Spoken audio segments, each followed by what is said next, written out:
Okay, so what we have here is a regular 110 plug. Yesterday we did one no strain relief. This one has an exposed neutral, and DeAndre here is going to take it apart and show you how to fix it.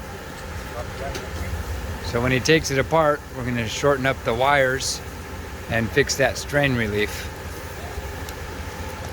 So there's two screws. You just unscrew them. They unscrew pretty fast. You have to be really straight and hold it really firm. And need me to move, brother? so coming out, you can do alternating too. Do the other side a little. Yeah, it's coming out. Okay, good. Do the other side though, because if it puts too much stress, like go back and forth. You remember how we talked about that? Because sometimes if it puts too much stress on one side, it'll snap it.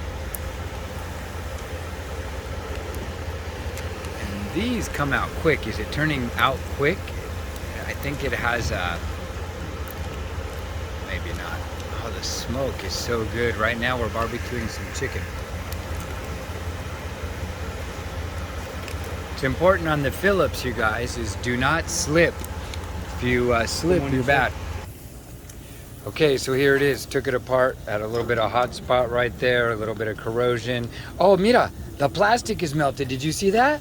See the plastic melted? Now I'll zoom in. So it got so hot it melted the plastic. Okay, we got our new end.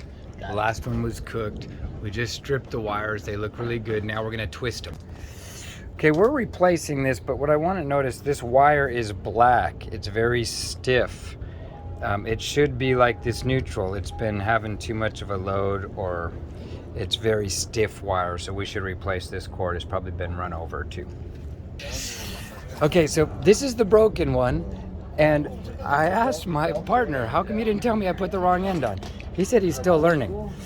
So he's learning about which one goes in, and we're gonna put the right one on. This is the right one. So in order to take it off, we're gonna undo that cable there. And he's using a square bit, so stick it in the end.